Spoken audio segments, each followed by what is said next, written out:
The whole quote overnight success thing is honestly BS. Yes, yes. And that's something that takes a little bit of time, right? Like you as the marketing department, that's kind of your job, is figuring out. How do you confidently raise your prices without losing loyal clients? They know we drive their business. Yep. Right? They don't care if I raise my prices because... All right, let's try this again. Hi, Gummi. Hey, how are you? I'm doing good, man. Welcome back to another fun-filled episode of Start It or Scrap It. Oh, yeah. Yeah? I got a good one today. Oh, I can't wait. Oh, no. It's, so I met with a virtual assistant this morning. Okay. Maria. Oh, yeah. Maria's great. She's awesome, right? And we were having this lengthy conversation, right? Because she's like, I started working as an administrative assistant, 30 years ago, whatever it was, right? And she's like, and then we took this virtual assistant training, and there used to be like a bunch of us that used to have these town halls and meetings. She's like, it's down to being like 20 or 30 of us. Okay.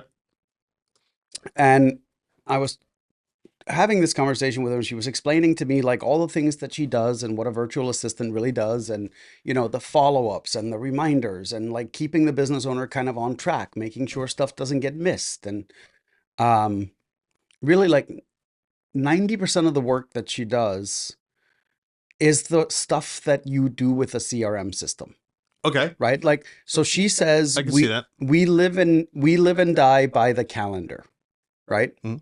Which I totally get, because they have to see what you have going on. They have to see what you have upcoming. They are the ones that go in and check, your last week and go, hey, this meeting you had on Thursday, is there any follow-up required on that? Right? Like, right.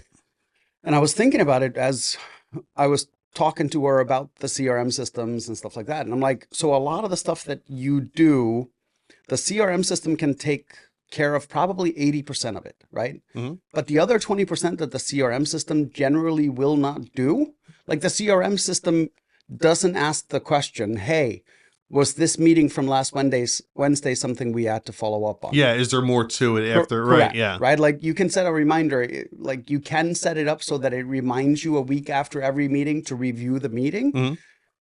But it's still one of those things that often gets overlooked. Because it doesn't understand sometimes the nuances of the conversation. And Correct. it doesn't notice that certain words mean contact me again in a few days. Right. So it was interesting having this conversation with her, because it kind of made me realize how many people, because I've always said, one of your first hires should be a bookkeeper, right? Like I've said that for... Yeah, I can see that. Right? After really talking to the virtual assistant and having this conversation with her, I've changed my mind. The first person you hire should be a virtual assistant.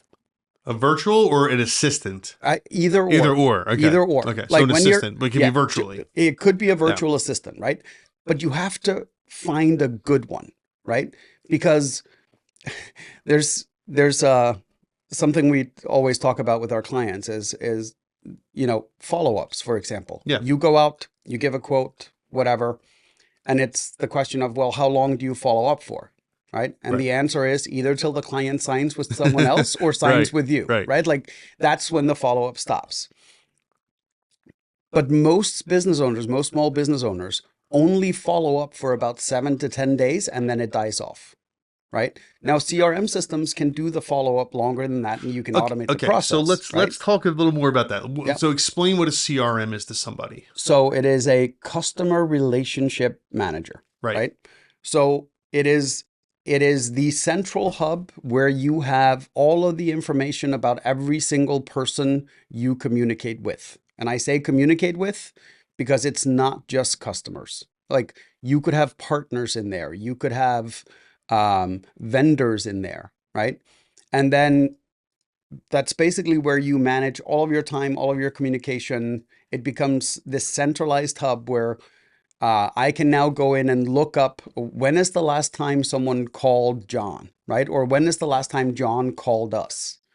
Because we haven't heard from John in a while, right? We should have heard from him by now, and I can go in and see, right? So it's just a platform that centralizes all the important information in communication with outside people. Okay. Can even do it with inside people, right? But primarily it's to track the outside. And, one of the things that got to me, what you were saying was that whole that, we live by the calendar, because the calendar is what controls your schedule. It's what controls your follow-ups. It controls what needs to be done. It controls what meetings you can take. And I was like, I'd never thought about it from that perspective, right? Like, I knew the calendar was important, but when you talk to a virtual assistant, they just prioritize it completely differently. Yeah. Right. So I am going to back out of the don't hire a bookkeeper first. I'm being dead serious. No, I understand. I can tell you there are hundreds of thousands of dollars being lost every month because someone followed up one day too short. Yeah. Right. Because they got busy with other stuff and they forgot to follow up on that email they sent a week ago. I'm just as guilty of that. Right? I mean, until I got an assistant, it was one of the hardest things in the world, because you start off small. Usually, you start off small, and it's you, 3 or 4 clients, no big deal. Okay, you don't need an assistant just yet. But once you start getting 2 or 3 calls a day from new potential clients, right, or heck, 5 a week, 5 new calls a week from potential clients, you better start thinking about an assistant, whether it's virtual or full-time, because you're going to forget, because you're there doing the work. You're also the one that's doing the job, the work, etc. And, deadlines come up and existing customers need things, and you're not going to remember, oh, I forgot, Bob called and he needed this. And by the time you do remember, he's already hired somebody else. The perfect example she gave was the window cleaner. Yeah. Right? So he would book an appointment a month out, right? But never followed up, never sent the notification, hey, remember, we're going to be there in 3 days. Right. Remember, we're going to be there tomorrow. And she asked him flat out, like, how many jobs have you shown up to when there was nobody home? Right. And they go, that happens more often than we'd like to admit. And I'm like, that's a full day of lost revenue. Yep. You could have paid your entire month for that virtual assistant from that one job, probably, right? So if it happens twice a month, that's it. Twice a month. That's a good point. You have justified the expense. It's not just your side of things, meaning that, hey, make sure you follow up people, but also confirming that you're actually going to do the job. Correct. Right? Like letting people know you're showing up. I can't tell you how many times people don't show up here, even after confirming still, how many times people don't show up to the meeting. They'll confirm the day before and then that day, and they just never hear from them again. Correct. That does happen too. It's weird, right? But so that's why I'm now on the side of probably an assistant or a virtual assistant. If they can do bookkeeping, right, great. But that's not the primary reason. It's to regather that potential lost revenue.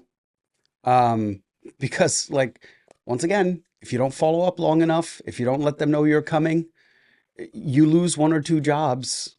Like, and for some, like, it could be a multi-$1,000 job. Yeah. Right? Like, it could be $2,000 or $3,000 just gone. Why?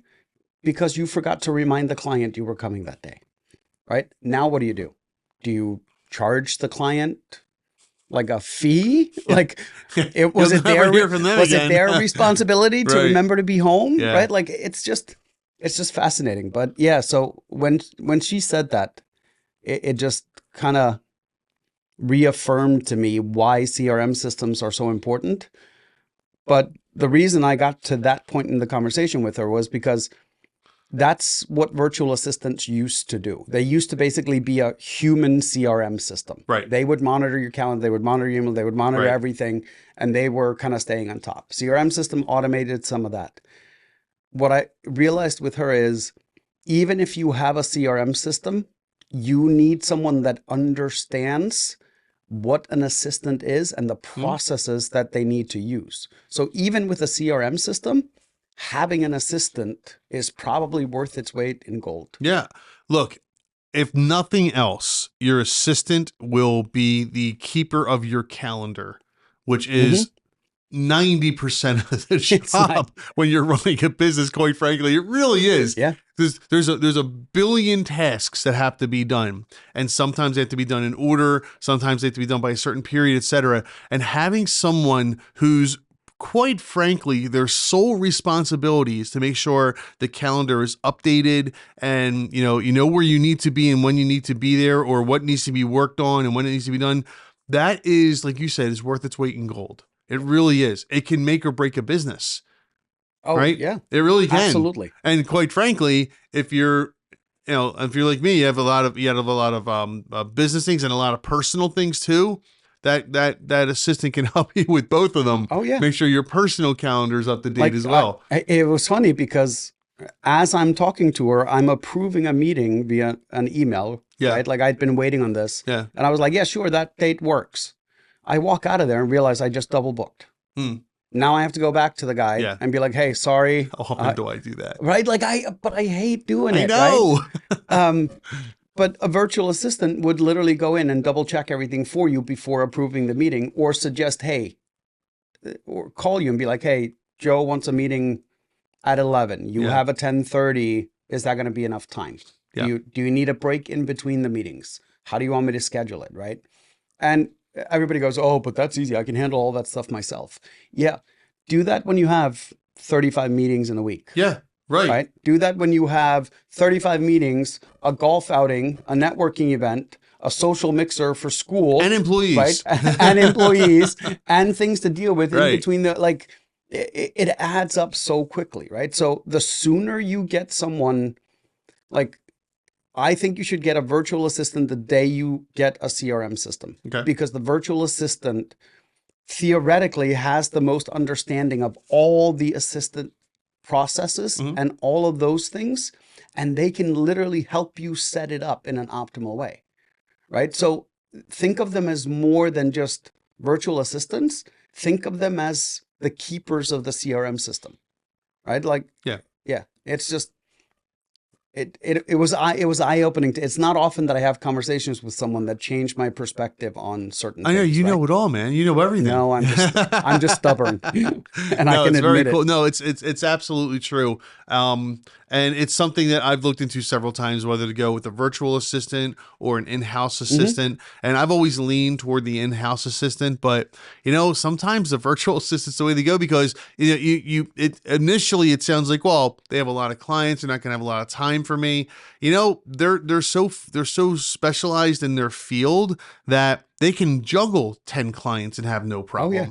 Right. Whereas sometimes the in-house assistant, you're struggling to see, why is it on my calendar? Why didn't I know about that meeting? Sometimes those things happen. So, no, I kind of like the idea of whether it's, again, in-house or virtual, get an assistant, something you need. And a virtual assistant will cost you significantly less in the beginning. Oh, yeah. Yeah. Cost you way less. But I would go with someone virtual assistants are available worldwide, right? Like you could go hire someone right now in the Philippines. Yeah. $10 an hour, right? Not a problem.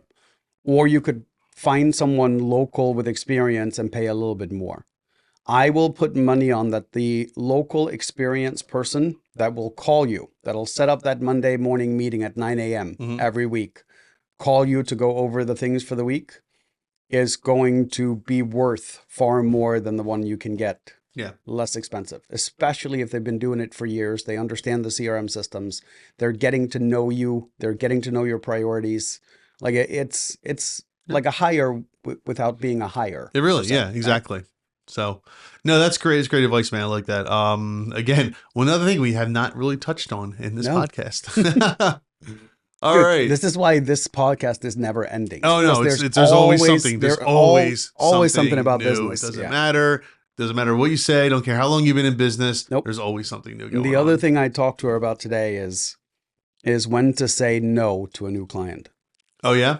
Yeah. When do you say no? When you see red flags, don't ignore them. Right? The money how many people do that? Money, all they're looking at is green. Look at the money. That's it. No, whatever money they're offering, it's not worth it. If everything in your gut is saying no, right? Like I just had one of those calls this morning, and I'm like, I think you would be better off with a local marketing company where you live, right? Like, could we do the work that he's asking for? Yes. Yeah. Would I be willing to? Probably. Just it wasn't vibing quite right for me.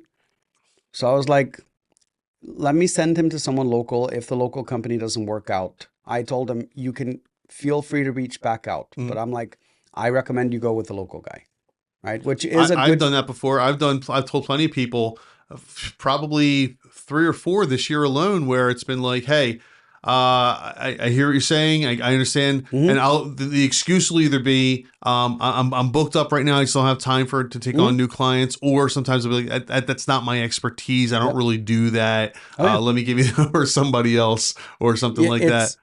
You turn them down in a nice way, so you don't end the relationship. Right. You just make sure you don't get them as a client right then and there. Yeah. And let me tell you why, honestly, and you've kind of alluded to this. That client, it looks like, oh yeah, well, I'm going to get a client, especially when you're starting out. I'm going to get a client, I'll get some money.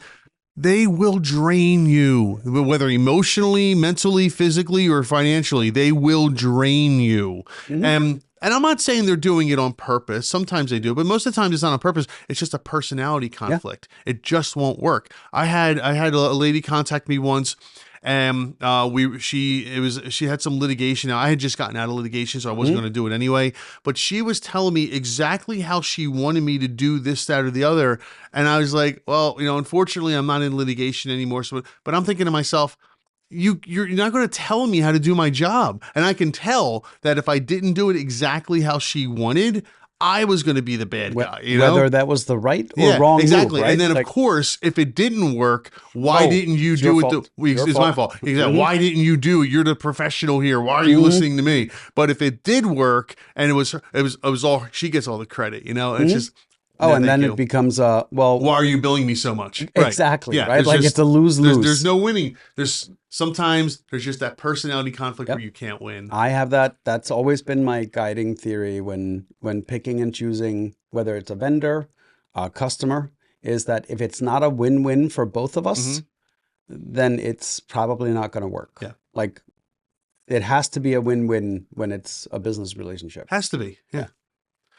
All right, so we are live on TikTok, by the way, for those who don't know. So TikTokers, send your questions in. We'll be happy to answer them. Have you watched any of the Stanley Cup, by the way? Well, last night was the first match. First one. It was overtime. First one in the finals. Yeah, right. Yeah, went in overtime. Yeah. So anyway, so just for those people that don't know what we do on a regular basis, every week Gummi and I get together for about an hour and a half or so.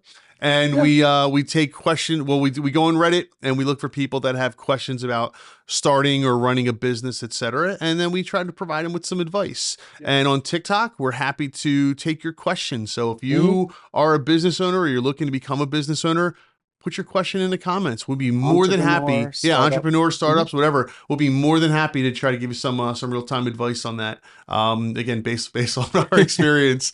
So until some questions come in, we're going to get into Reddit. So you ready? We'll get right into it. Let's go. All right. You know what one of my favorite things is about doing this podcast? Tell me. It's not the franchise bell. No, that is. I do love the franchise bell. It's been a while since you rang the franchise. It has been a while. But you know what I really like? I really like when people hit the subscribe button and the like button. Those are two of my favorite things. Two of your favorite Those are two of my favorite things. Well, it does help if you like this type of content. If you would like, share, and ideally subscribe, but like and share would be phenomenal. Yeah, that'd be great. So if you're enjoying the podcast, if you're enjoying what we do, please like and share and subscribe. And it really helps us go a long way. So we appreciate it. So we are in the Entrepreneurship subreddit for the moment. And this is from the Minoractics, who says, I didn't realize I was in a bubble until it burst. Oh. We all need to touch grass. Man, the world is so different from what I thought it would be. I've been working from home for the past few years and had no idea or if regular people were using AI in their daily lives. Spoiler, they're not.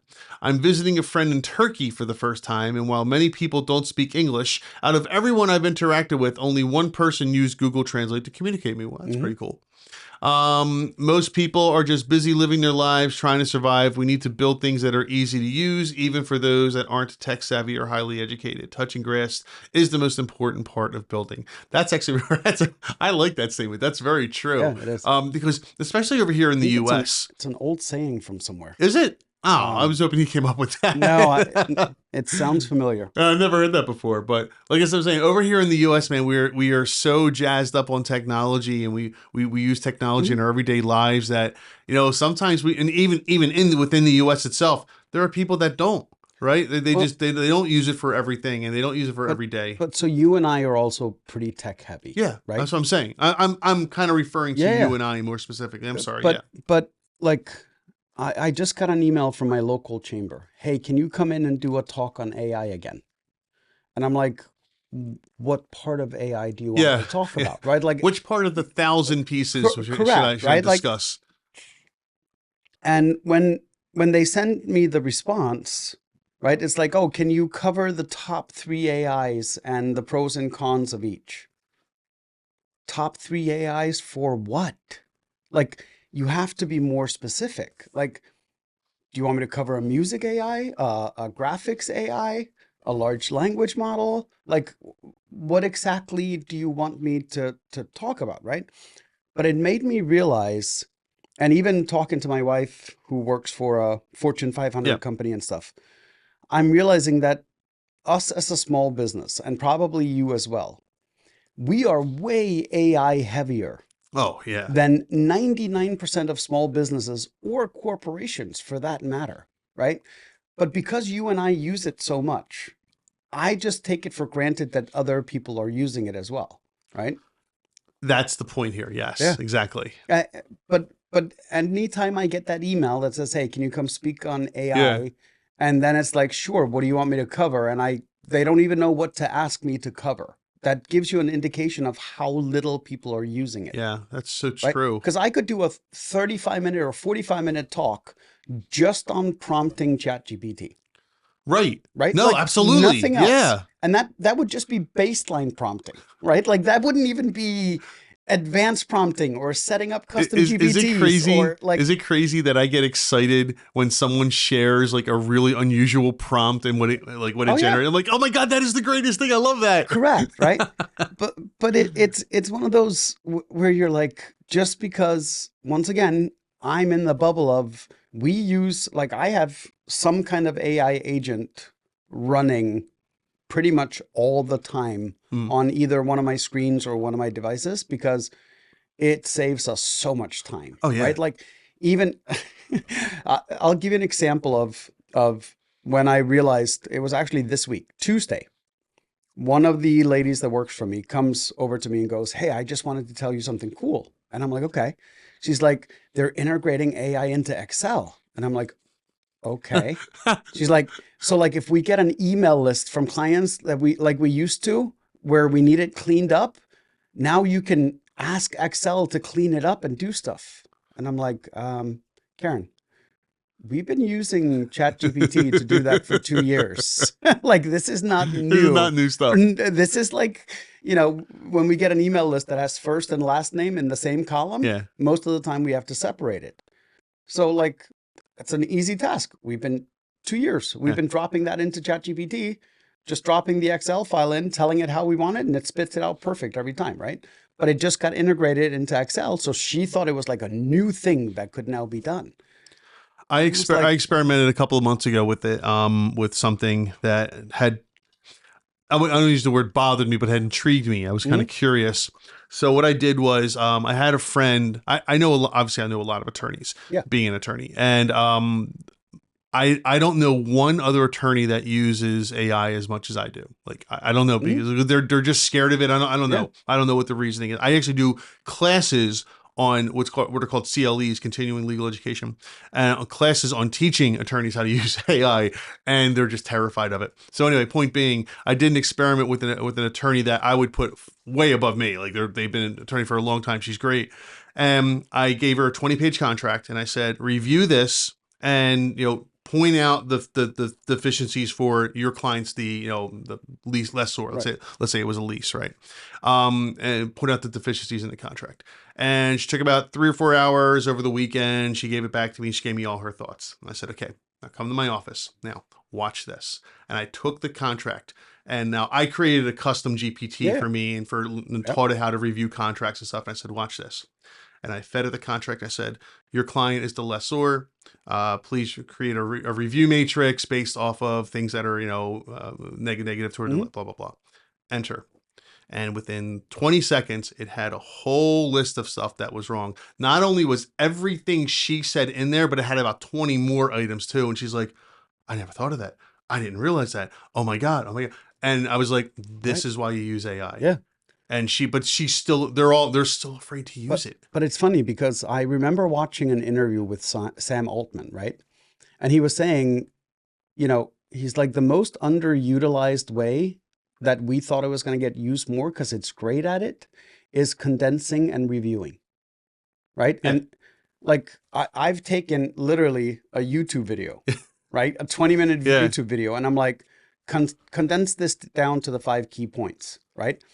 Oh, okay. I got you. Okay. Right. And then I'll review the key points and then I'll ask it questions about it. And What'd you do this on? This isn't ChatGPT, is it? Yeah, it is. Is it? Yeah. It could watch videos? No, you pull the transcript. Ah, okay. Gotcha. Right. So I pull the transcript. Yeah, that makes sense. And then I load it in to ask it. And then I ask it questions and it gives me answers based on what was in the video. Yep. And then I verify every once in a while and I'll go back and I'll watch the video. And lo and behold, it saved me 20 minutes worth of watching a video that's filled with filler content. Yeah. Kind of like our podcast. kind of like our podcast. Yeah.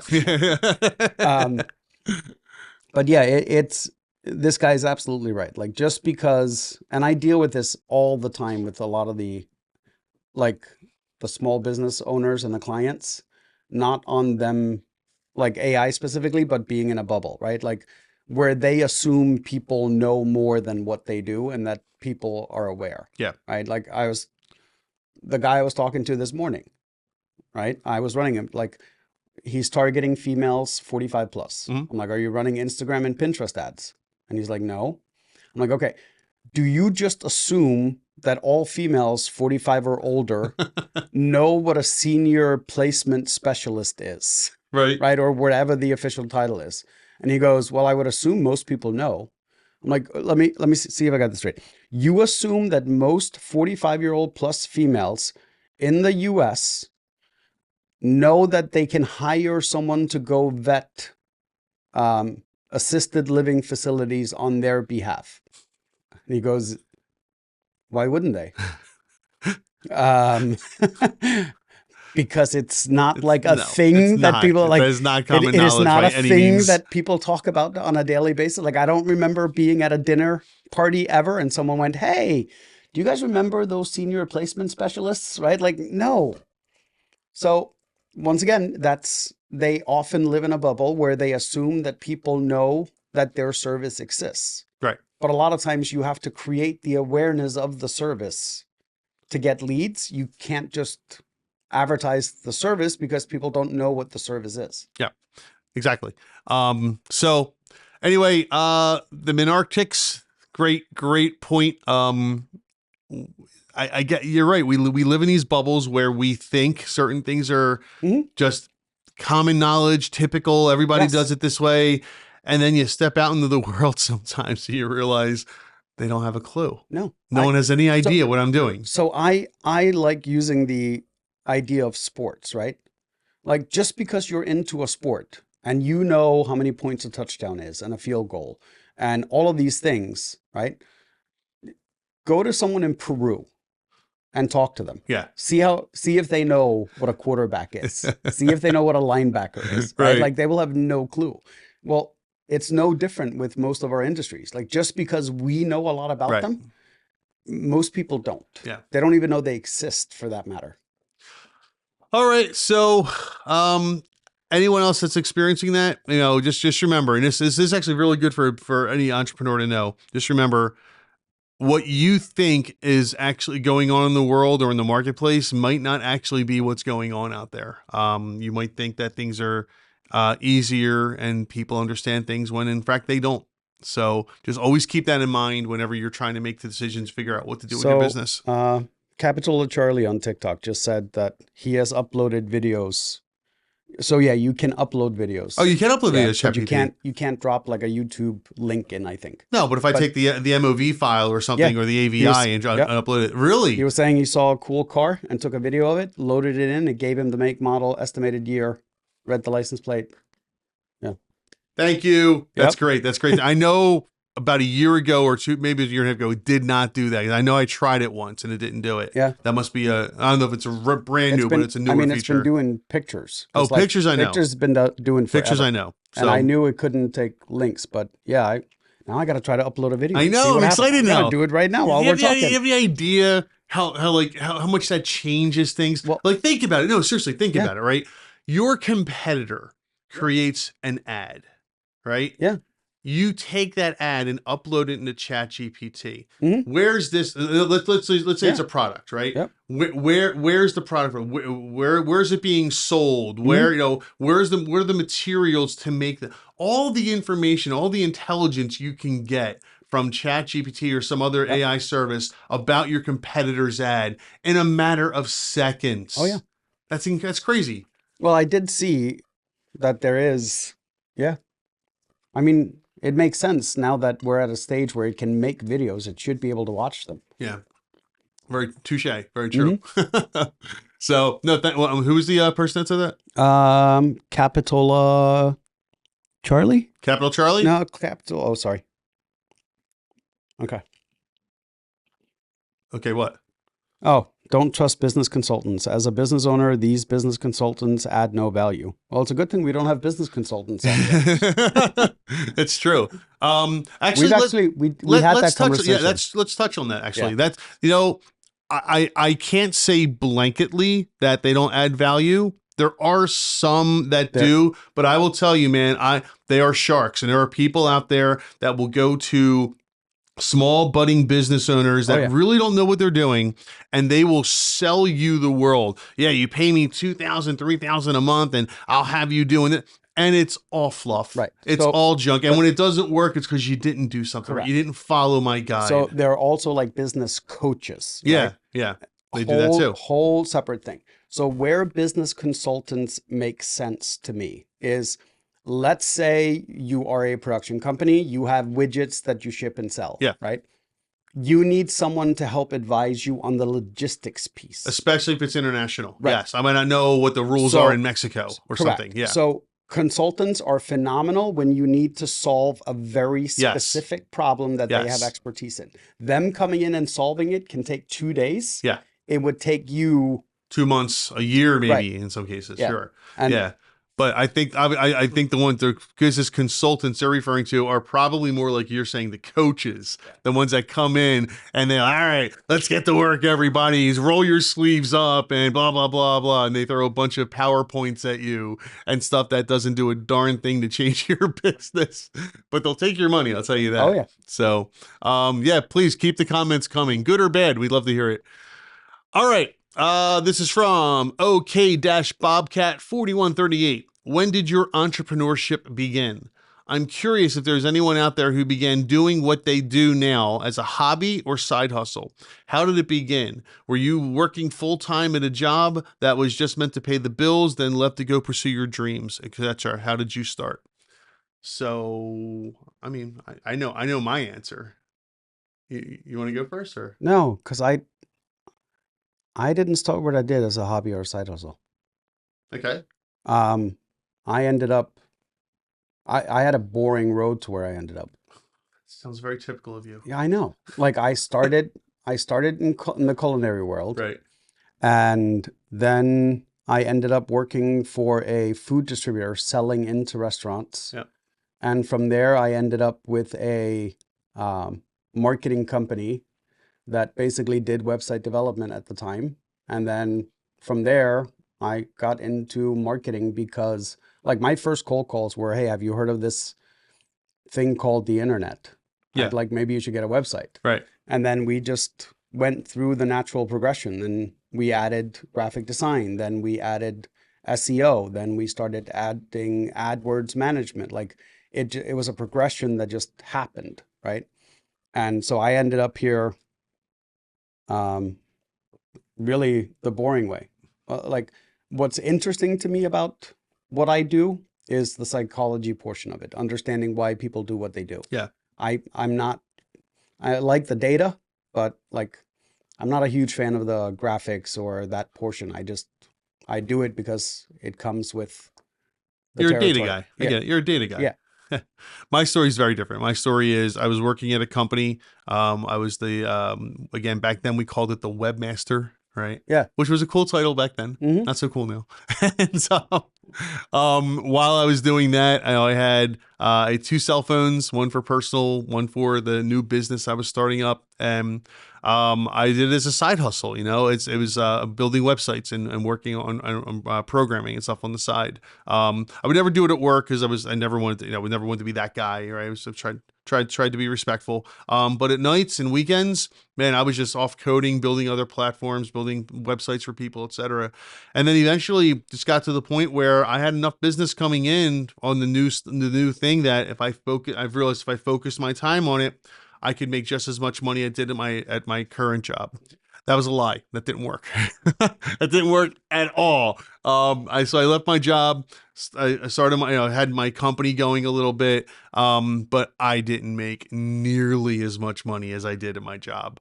And for a variety of reasons, it was just me. I didn't know how to run a business at the time. I didn't know about sales. I didn't know about, a virtual assistants or anything like that. Calendars, what are those? It's whoever I'm on the phone with is what I'm working on now, I did it for a couple years and it was okay. I made some money, but I never, made nearly as much as I did, working for someone else. Then, a few years go by. I had a partnership for a little while, and then I decided I'm going to back into the workforce because now that I knew about business, how to run a business, learned from some people, learned from my partners at the time. They had good expertise in certain things too. It was finally time to, okay, I'm going to have a larger plan now to starting my business. First, I went back to law school because that's what I wanted to do anyway. And then after law school, I went and started my practice and with the new business mindset and everything like that. And it started as a side hustle that didn't work out too well. That brought me back into the workforce for a little while I kind of started again. Right. And so the hobby failed, and then the hobby failed. Yeah, yeah. And the hobby didn't work out too well. Yeah. So I don't know. I think a lot of people probably start like that. They probably started as either as a hobby or a side hustle. I don't think most people just jump into a business. Maybe they do when they're younger. Like, I can see a lot of kids starting by cutting grass and then, grows a little bit. Mm-hmm. And by the time if they go to college or they're in college, they have like, 50, 60 customers. They're like, you know what? This is a business. And like our friend Scott did that, it's like he started when he was 14. Yeah. He started cutting grass. And by the time he was 20, he had a flourishing business of cutting grass. And now he's probably in his 50s, right? It's Scott? gotta be. Probably mid to late 50s, probably. Yeah. I mean, he's the biggest name in the area. Yeah. It's just like. And he doesn't touch the landscaping. And he doesn't touch it. He doesn't, no. No, he has a guy that runs it basically for him. Yeah. Yeah. So it's crazy. So it's just that's what happens. It's sometimes it's a side hustle. Sometimes it's. So now I have a question for you. Yeah. So was this law firm your first successful business? Well, define success. So like I had my first business was a pizza place. Yeah. Right. And basically went bankrupt, right? Like we screwed up and had to close our doors, right? Failure. Okay. Second business was a website that tracked events for local college students in a town. Right. Ended up selling that off to a local newspaper. Okay. Success. Yeah. And then since then I've joined marketing companies, all that stuff, right? Okay. Right now, successful business. I made a living off of it for 20 years now. Right. Oh, wow.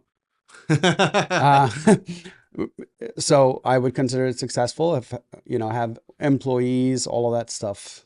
So all right. So when I let's start back in the early 2000s when Mm-hmm. when I left my job and started my business. I actually had two businesses going at the same time. Okay. In high school and through college, I was a DJ. Right. And I did a lot of like mobile DJ. So I was doing clubs and stuff for a while, but then I was a mobile DJ, events, weddings, what have you. And then I had the web business, right? Right. The DJ thing I did through probably 2015, 2016. Wouldn't you say that's a hobby that you turn into a business? You could absolutely say that. And I can tell you, I made more money with that and I made a lot of money with that. Mm-hmm. I made more money with that than I did the web stuff for a while. So we can say the DJing was successful. The web stuff was not. So with the web stuff, what happened was I was considering just stopping. And then I met a guy. We partnered up. We partnered with another guy, and so they kind of converted into something. Okay. That business is actually still going, and they're doing quite well. And I love those guys, and I haven't talked to them in years. So, Gatsby and Keith, if you happen to be listening, miss you guys. I'd love to talk to you. But no, they're doing quite well. But no, I left that to go to law school because I couldn't do law school and run a business. There's just no way. I get it. So. Successful? I don't know what you mean by successful in that case. They're successful now. Right. We were doing good when I was there, but then the economy tanked in 2008, 2009, and I left in 2010. Okay. So I didn't help build it back up to where it is today. So I don't know if it was successful or not. In that case, the success came when you guys joined forces, but you were struggling by yourself. Yes. Yeah, and it's kind of the lesson that I think is that as a standalone unit, by yourself, doing everything yourself, sometimes it can be hard. Finding someone that is a perfect fit and joining forces can take something that is a struggle to becoming successful pretty quickly. Yeah. Right? So, because the reason I bring it up is back in 2006, I started here in the US. 2007, I was struggling.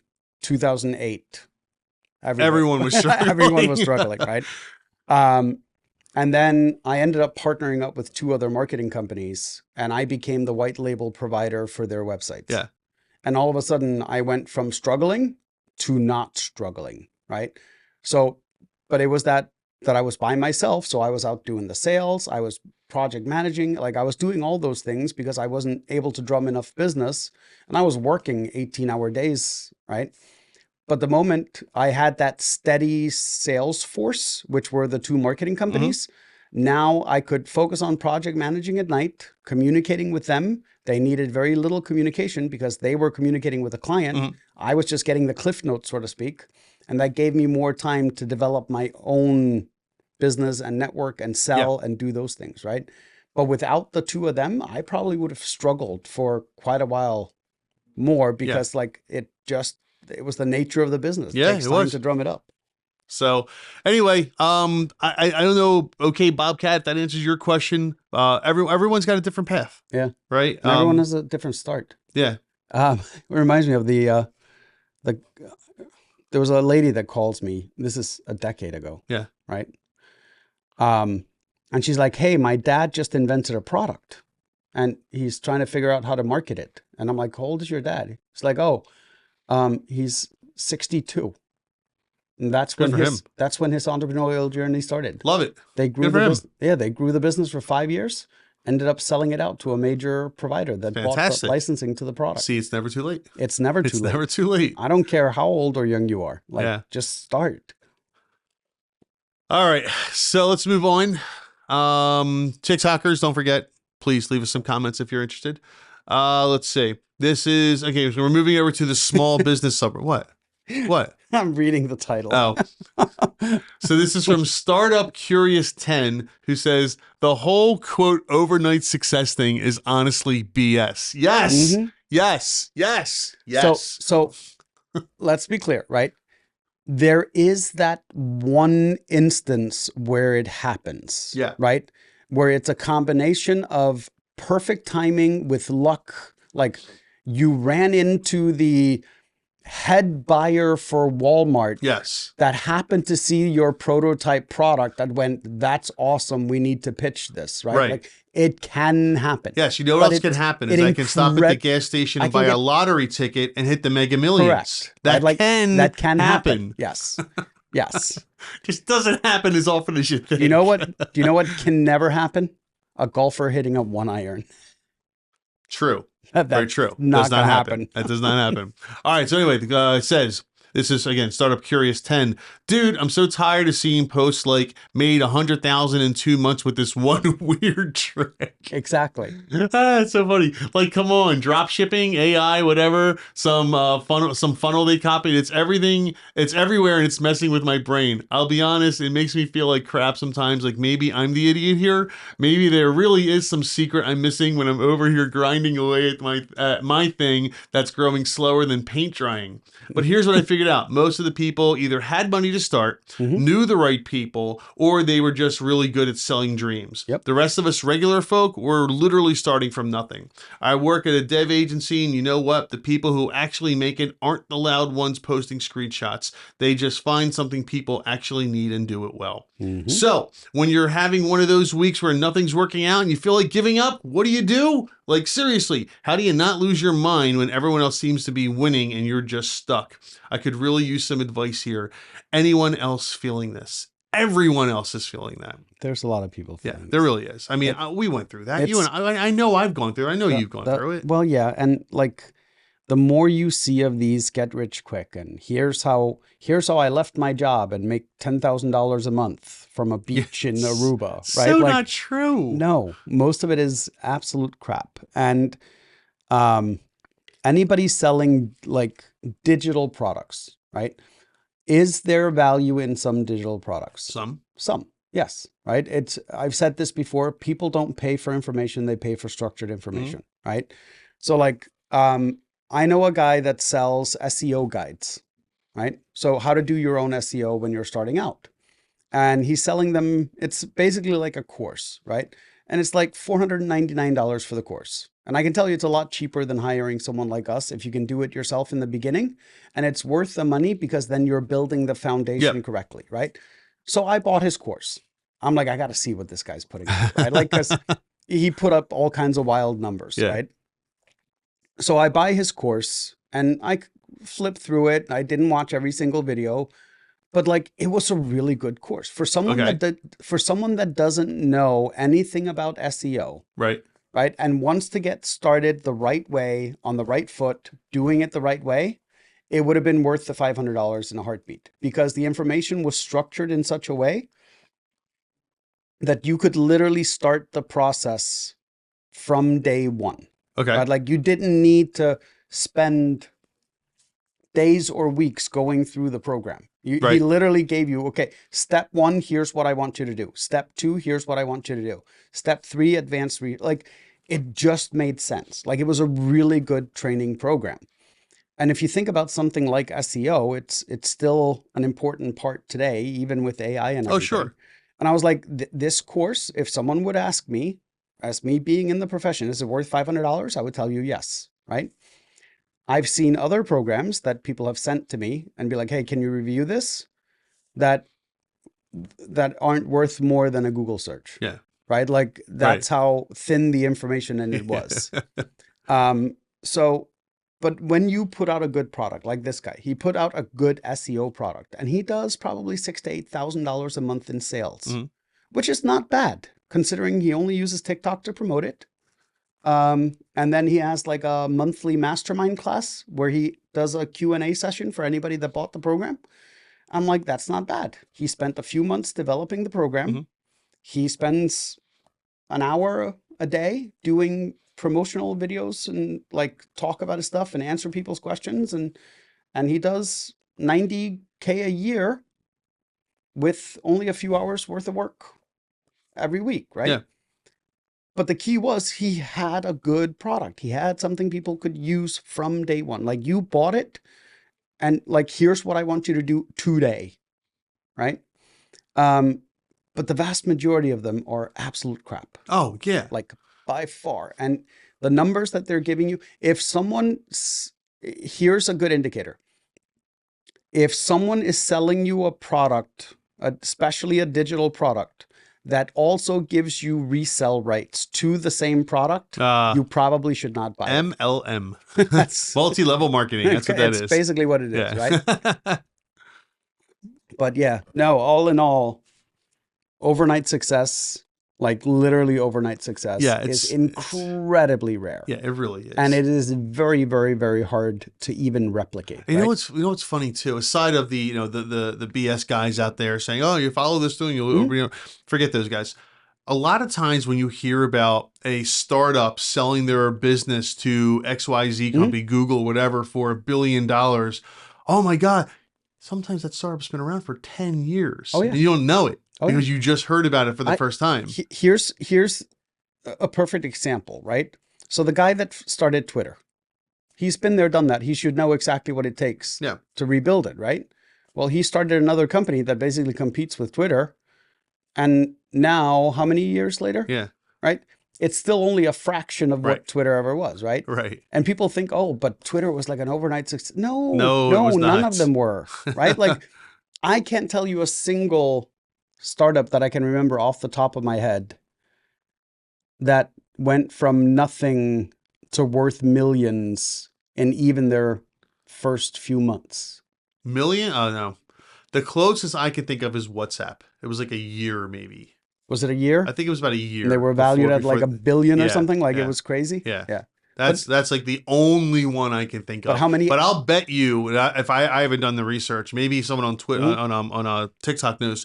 I'll bet you it was around a lot longer than that. Maybe under a different brand or under something else where they were testing it or something. Maybe I can be, or maybe it was just a year. I don't know. And that's the other thing is there's a bunch of products that get tested under one name, and then get released under something else. Yeah, exactly. Yeah. So who the heck knows? But I am right there with you, and I think Gummi is as well. Startup Curious 10. That you're right. This overnight success thing. Anyone that tells you that you can make money if you just follow this and pay me to do it. They're selling you shovels to go dig gold. Is what it is. Even franchises don't have overnight success, and you're buying, like, you could buy a Subway tomorrow and it is not overnight success. Right. And that's a brand everybody knows. You don't have to spend a ton of brand recognition marketing. Like, but even franchisors warn their franchise buyers, like, this is not overnight. Like, you still have to work for it. Like, we're giving you the system, processes, brand name.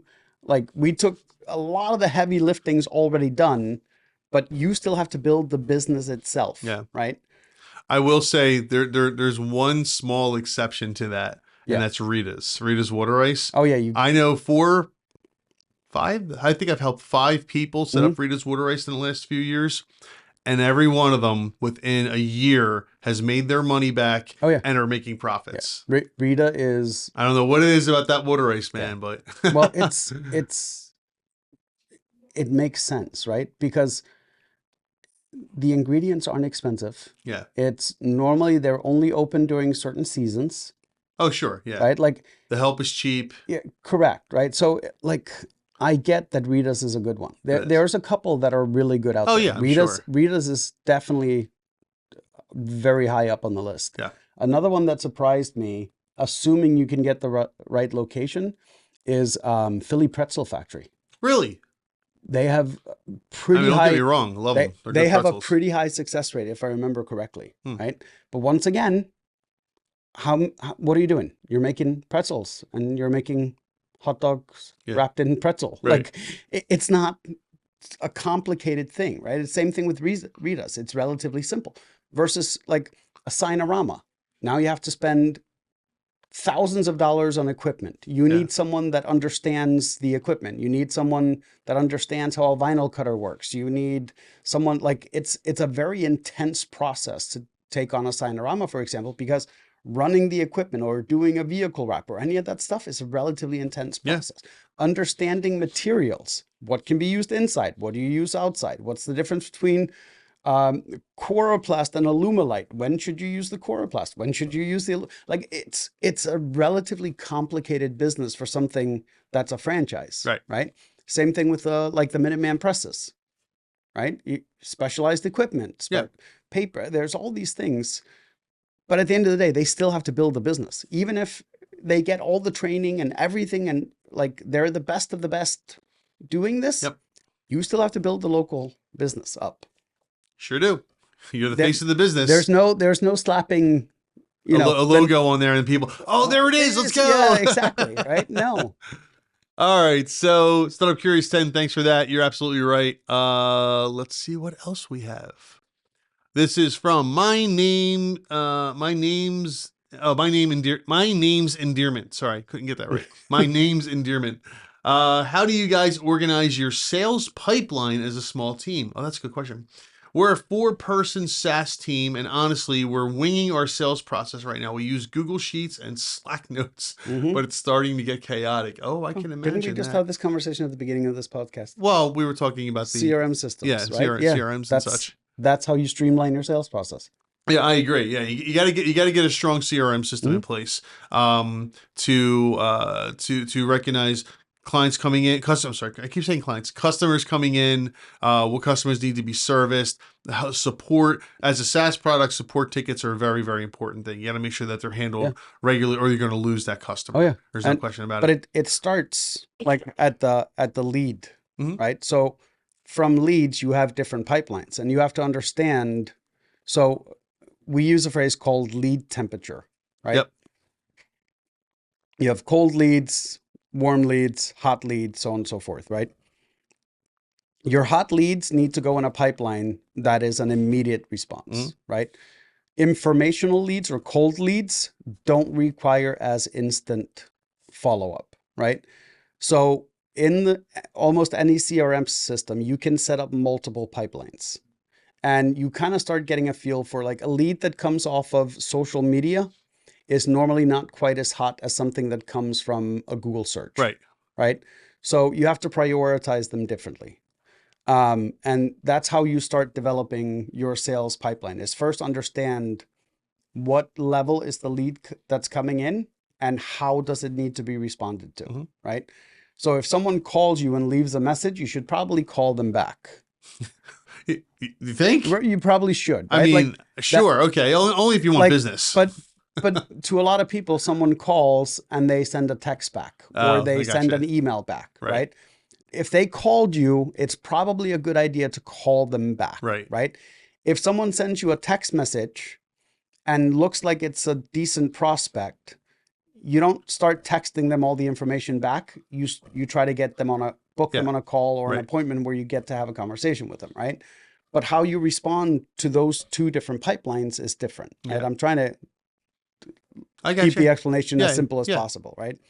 And that's something that takes a little bit of time, right? Like you as the marketing department, that's kind of your job is figuring out how do we deal with leads based on lead sources, right? Like a perfect example is we have a contractor that does Google local service ads and gets leads from there. Most of those are either call or messages, and those get instant.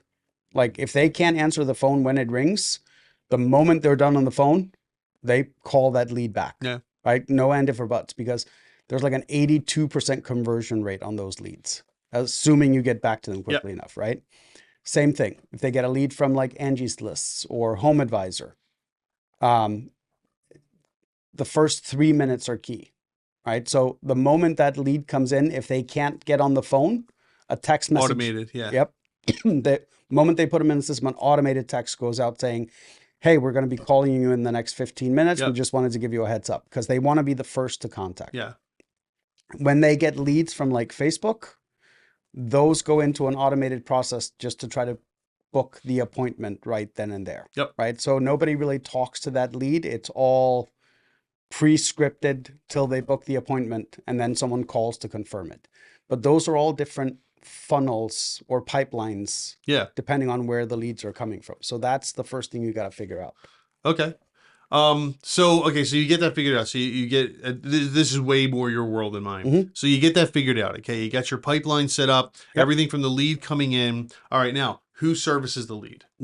So you assign it to someone. Right. Like that's the key is during your pipeline, every person should be assigned the lead, and that can vary depending on the type of lead. Like if let's say you're a B2B and a B2C, you want to make sure the B2B guy gets the B2B lead and the B2C guy gets the B2C lead, right? Like that's an obvious one.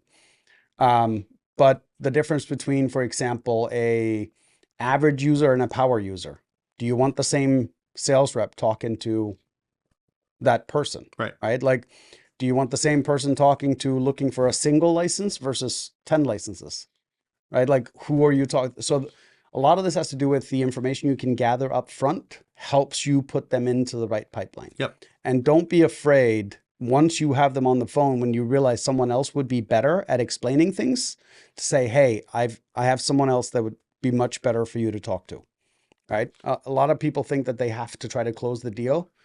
If there's a better person to explain it, send it to them. Yeah. And at what point so the lead now gets assigned to somebody, okay? And I'm just trying to walk it through for people that might not be familiar with CRMs. So the lead gets assigned to, salesperson X or something like that. Salesperson X takes the lead. Who is monitoring that salesperson X is doing the right thing with the lead? If it's done properly, the CRM system should be nudging the new person, right? If the CRM system is set up correctly. If not, they better assign someone that is responsible for all like a sales manager or something like that. And he every day, Yep. that morning, his first job is to go in. Bob, and you got 5 leads yesterday. Tell me about all 5 of them. Correct. Yeah. Right. And that should all be logged in the CRM system. So like if you as the sales manager click on lead number 4 and it's blank, somebody better have answers as to why it's blank. Yeah. Why did nobody get back to this person? Right. Like, why is there nothing logged here? Was it a mistake that nothing got logged, or did nobody reach out to the? Yeah. Right. So like that's a lot of your sales process and figuring out your pipelines and all that stuff. It's a hugely important part as the business is growing. Right. Okay. So then salesperson makes the deal. So the lead is no longer a lead, it is now a client, a customer. Yep. Okay. Does that mean they fall off the CRM? No. Now, really? No, that's amazing how that works, right? Now it's your onboarding process, right? What is your onboarding process like? So for us, for example, we normally take someone the moment they say, yes, we're good to go. I email them the contract. Once they sign it, they get converted and go to our project manager. That project manager has to reach out to that client that day, right? So if the client signs it at 8:00 at night, we reach back out to them first thing the following morning, welcoming them on board. So within 24 hours?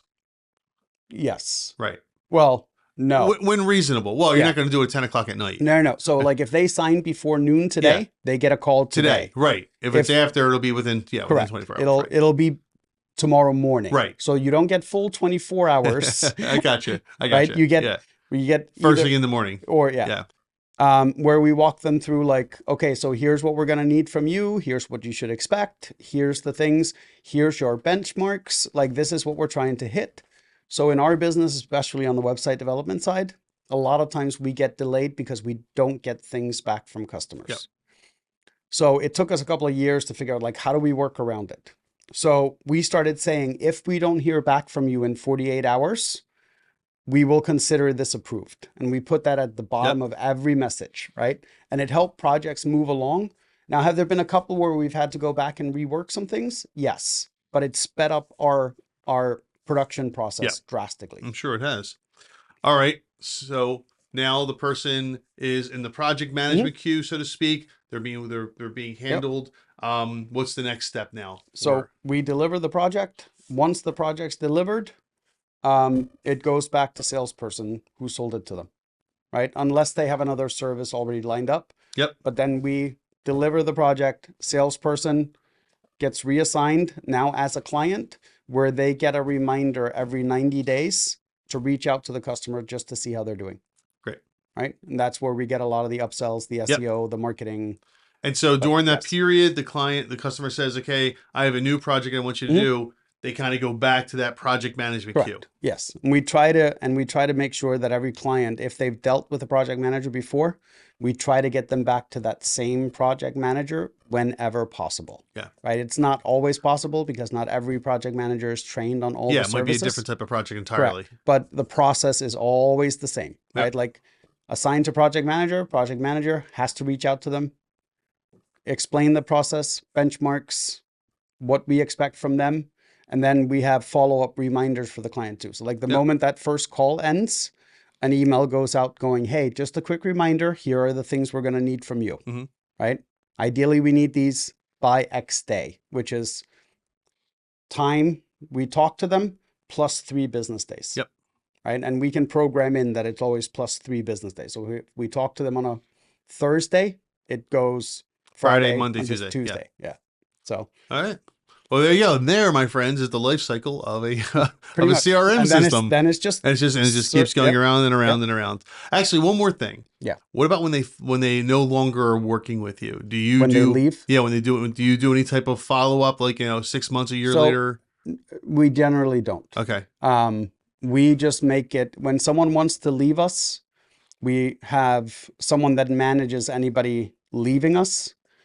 And his sole objective during the entire process is to make it as easy as possible for the client to leave. Yep.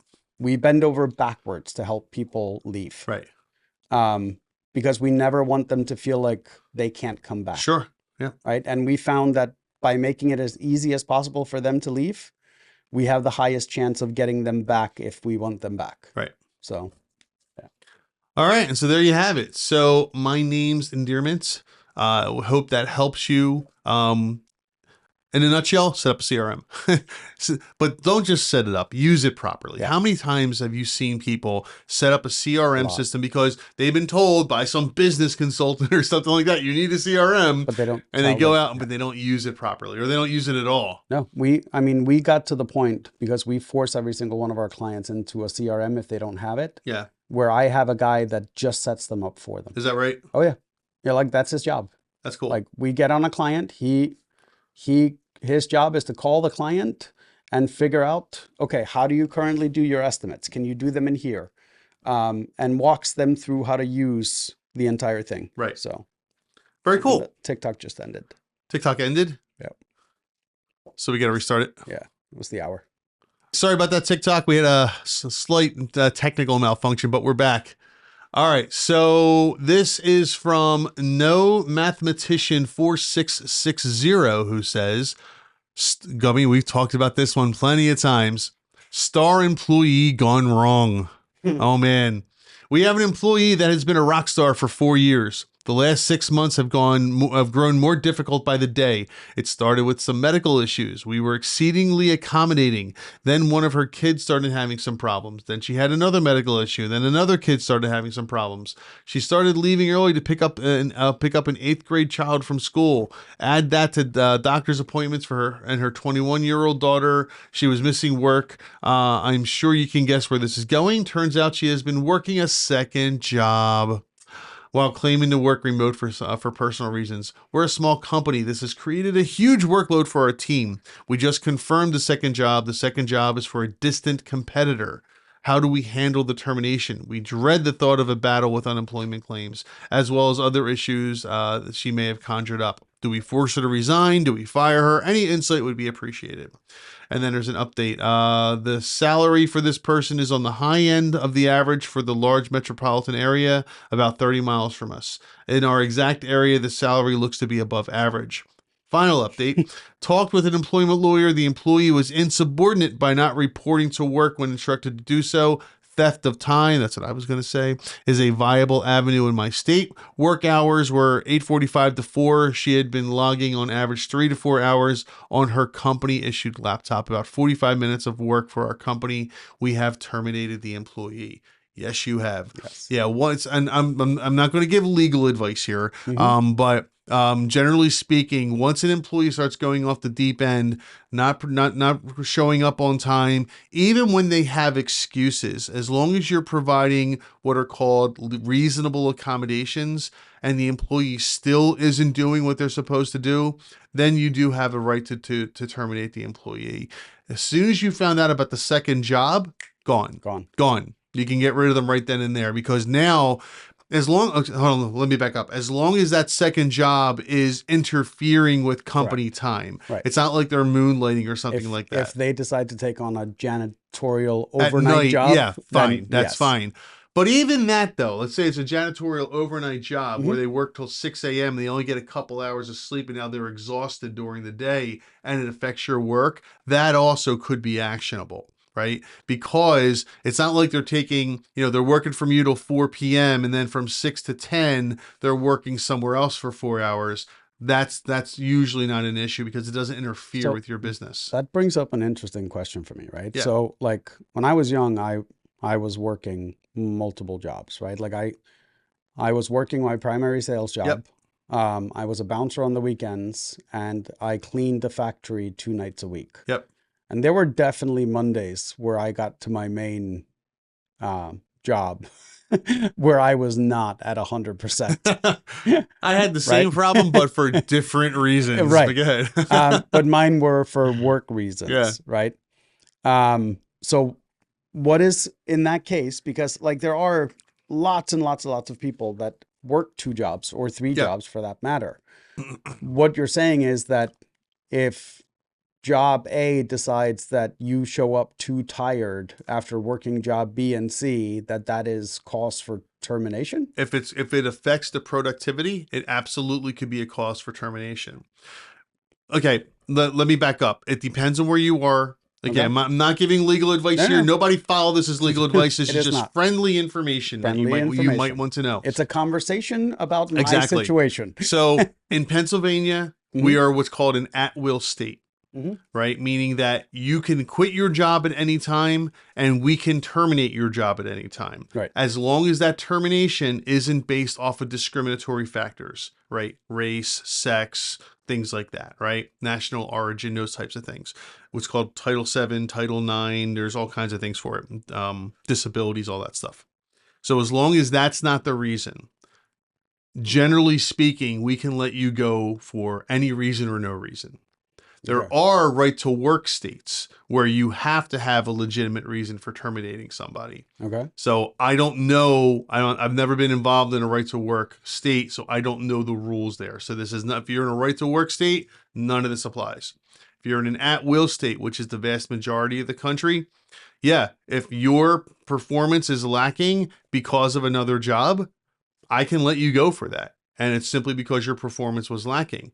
If your performance was lacking because you're taking care of a sick child or an elderly parent, that could be an issue because that could start falling into disability law, right? Where maybe I need to give you a reasonable accommodation, change your hours or something like that, right? But if it has nothing to do with one of, I think there's 12 criteria: age, race, sex, national origin, disability, blah, blah, blah.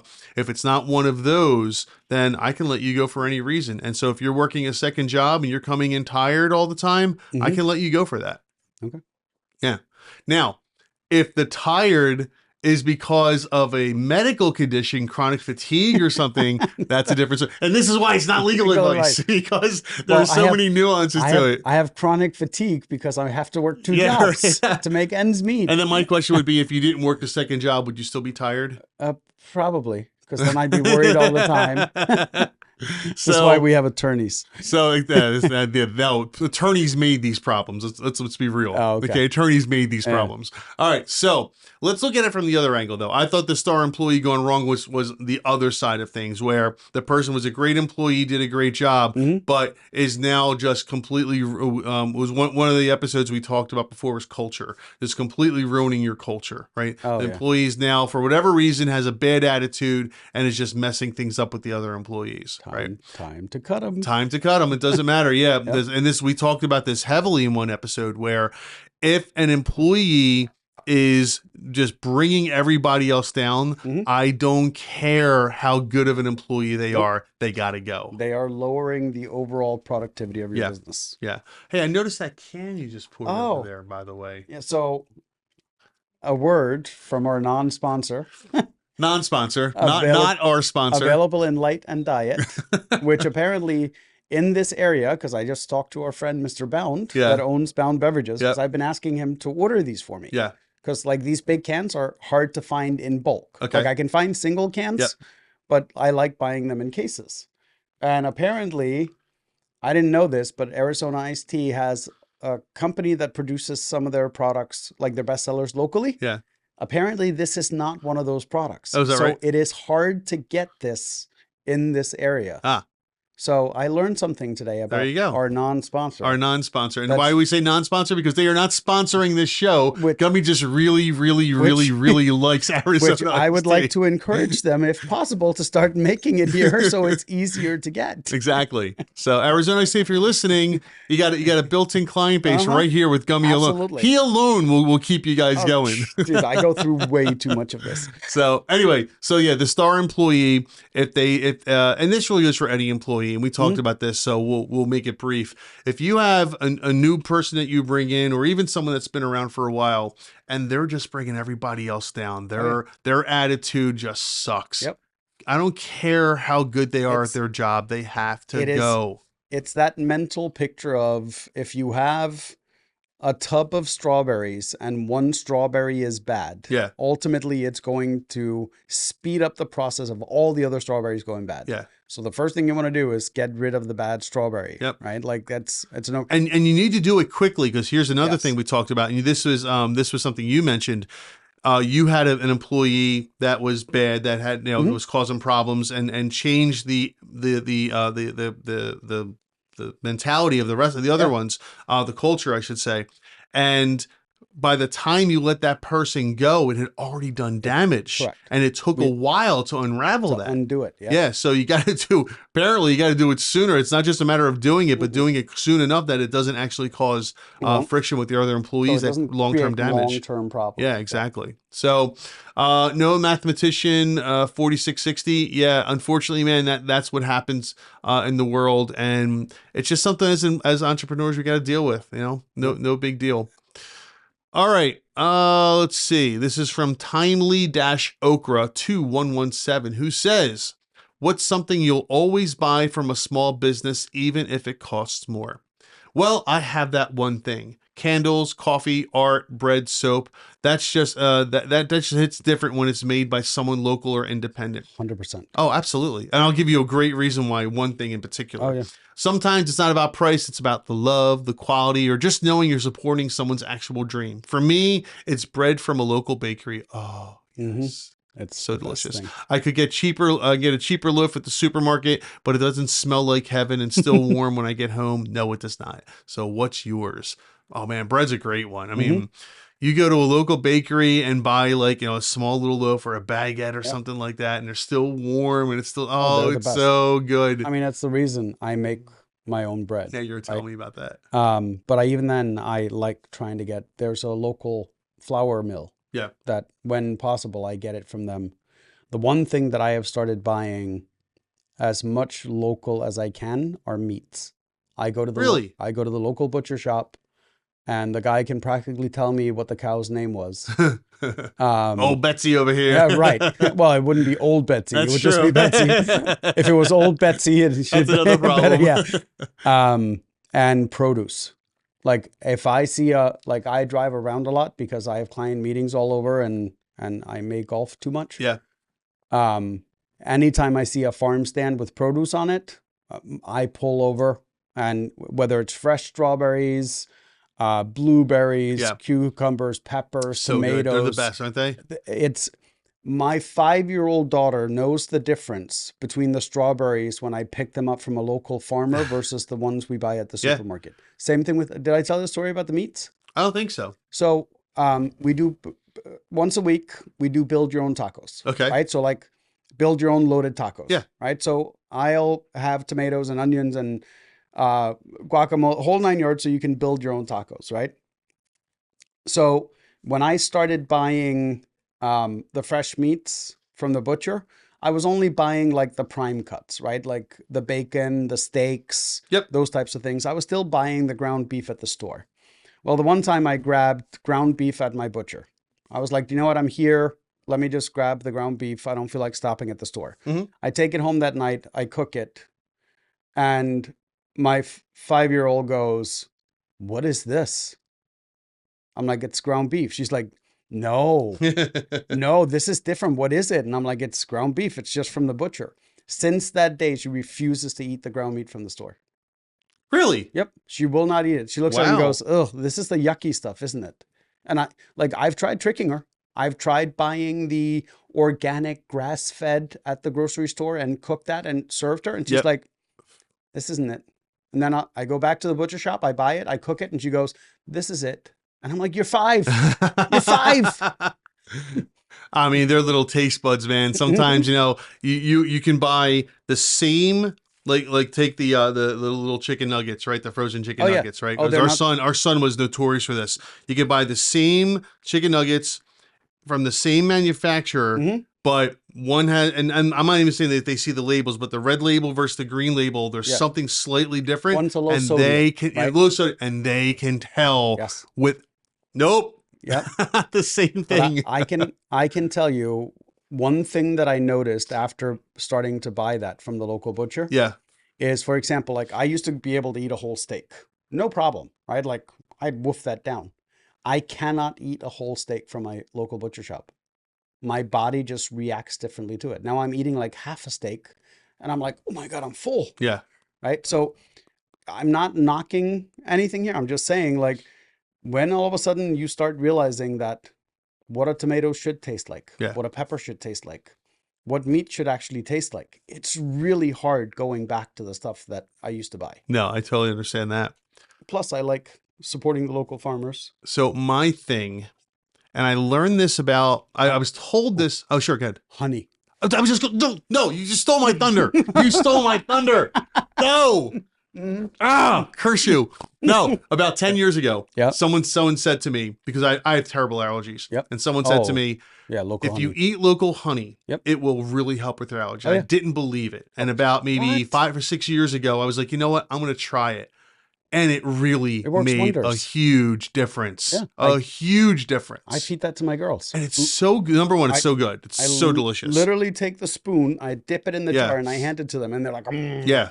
It makes such a huge difference with allergies. But it's also so delicious, honey, man. It's but you get that local fresh honey, and it's something about, because it's the flowers in your area and everything around you, and it makes a difference in the taste. It's the local pollen. You're doing what's called microdosing. Right? Yeah, right, exactly. That's essentially what you're doing. Yeah, but so there's the honey's the thing. There's a couple of local farm stands. Oh, I know. Up here in Bucks County. Yeah, I hit them all the time. Yeah, they're so phenomenal. Good. Yeah. One of my favorites is when we're driving up toward the Poconos on right before you get to the turnpike off in Quakertown on Route 6. Yeah, the 603, I think it is. The guy that has a little honey stand there. Yes. So you know not so little anymore. You know the big meat market that's there as well, yes. Right? That started as a little stand as well. Did it? And it's grown since then. It's huge now. Dude, you got to stop there if you haven't. I had not. Good to know. If you're stopping at the B place, stop next door. Get yourself a couple of steaks to throw on the grill when you get up there. Oh, very cool. I am telling you. I'll have to check that out. You will not go back to the store stuff. Yeah. And you and I go to the same store probably to buy our meats. It is so much better. Same thing like Herring Brothers, right up there on 313. Okay. Is it 313 or 611? I'm not sure. It might be 611. I'll have to check it out. It's right next to Hellrick's farm. Dude, when I tell you their bacon, so I buy bacon ends from them. Okay. Right? Their bacon ends have less fat than this bacon that I buy at the store. Wow. And that's the ends. That's the ends. It should be most fatty. I'm looking at it going, I can't use this as ends. Like I can serve this as is, right?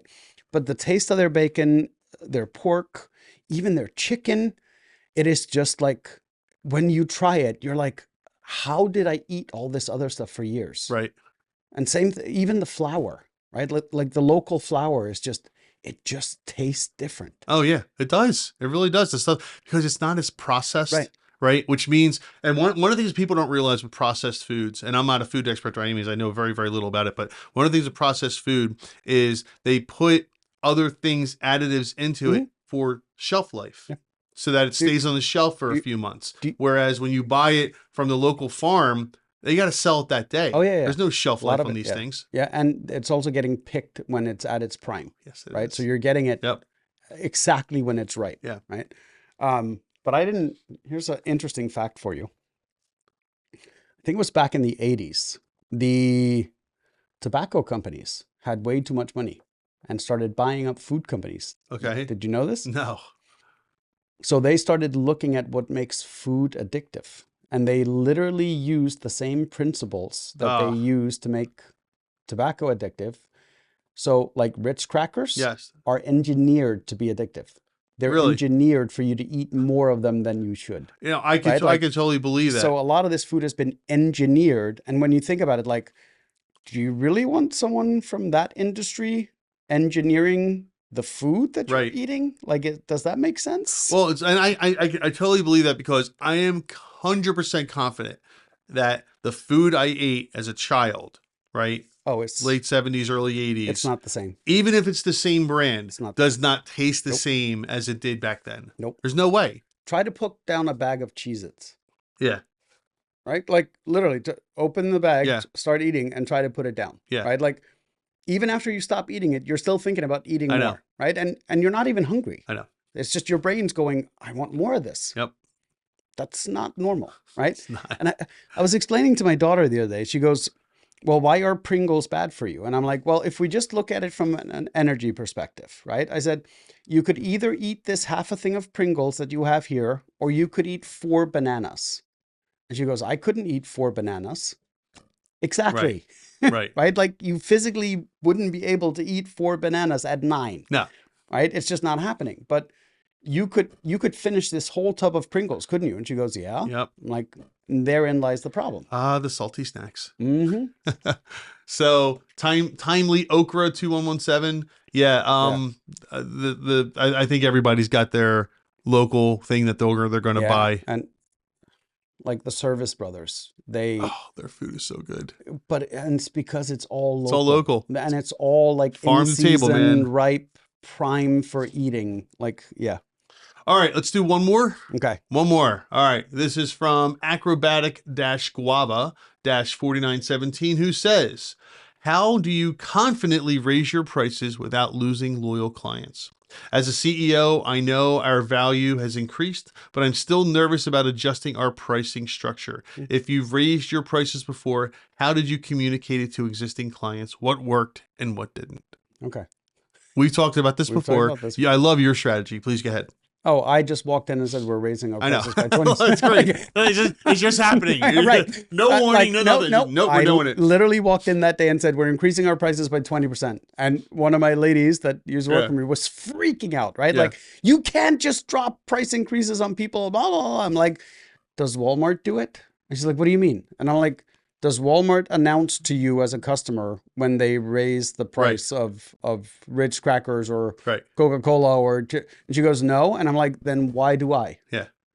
Right. And she's like, yeah, but what about all of our monthly customers? I'm like, let's see what happens. Yeah. Right. So we raised our prices 20%, send out our invoices like normal. One customer calls and goes, was there a price increase? Yeah. Well, it would have been good to know about it in advance. And I'm like, well, now you know. You want to cancel? No? Okay. I'm like, so you just called to tell me you would have liked to know about it beforehand, right? But yes, if you have something that has tremendous value to clients, like they know we drive their business.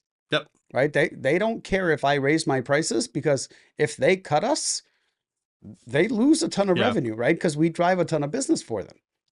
Now, as an attorney, I'm legally required to do that. I have to let my clients know ahead of time that we're raising rates and stuff. But if I wasn't an attorney, if I was just running a business, I understand the fear of raising prices and what. No, if you're doing a good job, I'm not saying raise it by 100%, but if you want to raise it 10, 15, 20% a year, maybe, there's no problem with that. If you're doing a good job, if you raise your prices 20% and you lose 20% of your client, you broke even. Yes. Yeah. Right. So actually, maybe even made out because you're doing less work. Correct. You're doing less work for the same overhead. amount of money. Yeah. Right. Yeah. So like, I don't get what the big deal is. Well, because people don't want to lose clients. I understand that. No, I get it. Right. But then any client you replace after that is going to be at the higher rate. Yeah. Right. If you're doing a good job, and it sounds like you are, you deserve to raise your prices. But the funny thing is, we hadn't raised prices in probably like 3 years, right? Other than items that we have to buy in and mark up. Yeah. Right. Like if those went up, we would mark it up. But like our services, we hadn't marked them up in probably 3 or 4 years. Now I do an annual increase. Yep. And if something changes, if cost of our software changes, that gets reflected right through immediately. Yeah. Right. So like in our contract, it says this is your current price. And I think that you put that in there. I probably did. That we may raise our prices without notice. Yeah. Right. So like just because you signed a contract with me for, I don't know, $1,600 a month, I could bill you $1,700 next month. You have to just be able to justify it, but yeah. Correct. Yeah. But that we also don't have it. They're not bound by the contract. Like they could cancel. They can cancel whenever they want to. Exactly. Yeah. So other than if they're on a special promo where like they sure. Right? Yeah, but of course. Yeah. So acrobatic guava 4917. Don't be afraid. Raise your prices as you see fit. Yeah. It's yes. Will you lose some people? Maybe not. You might not lose anybody. You might be surprised. Yeah, they might be like, yeah, it's still worth it. Still well worth it. Especially another thing to do actually is look at your competitive marketplace as well. See what your competitors are doing. Yeah, I honestly, even with that, it's a baseline. It's just an idea. Yeah, it's an idea. But it's like I just don't. I've had prices raised on me for subscription software. Yeah. It's important enough for us that they could probably double their prices and we would still have to think really hard about whether or not we would cancel them because the software is so good. Right. Right. So if the service is good, if you're delivering results, no, don't be afraid to raise your prices. Cost of everything has gone up. Right. Like, everything. What's the cost of energy by itself gone up? Right? Just wait. It's getting higher. You are eating all of those costs. Yeah. Right? The more people you bring on at the same price you had 2 years ago, you have been lowering your margin without realizing you're lowering your margin. Yeah. Right? That's what it boils down to. And I see it a lot. Like I see people having the same rates now that they did 2 years ago or 3 years ago. I'm like, have you not adjusted for the price of gas, the price of software? Right. Like your QuickBooks used to be $199 every 2 years. It's now $400 a year. Yeah. Right. Like that cost has to, you may be able to distribute it across every single client, but you still have to distribute that. Otherwise you're eating it. Yep. Right. Somebody's paying it. Someone's got to pay It's either you or the customer. Yeah. So raise them, make it happen. Make yourself, don't go crazy with it, of course, but be reasonable, raise your prices. You shouldn't have any problems with that. If you're, go a little, go a little crazy, go a little crazy, 70%, 80%. If you haven't raised them in a while, you might as well just bump it, take the hit, and then bring on new clients at the higher rate. Yeah. So, all right. I think that's going to do it for today. Is that it? I think so. Yeah. Well, that was nice. I know that was quick, right? Sounds fast. It was an hour and a half. Really? Yeah. Man. We started at 11:30, man. It's a little after 1. You talk a lot. And we have technical issues every once in a while too, but that's okay. We'll deal with those as the time goes on. So anyway, TikTok world, thank you for watching. We really appreciate it. And everybody else, enjoy the podcast whenever it decides to go live. Other than that, Gummi, enjoy your golf later on today, man. Thank you, sir. Take care.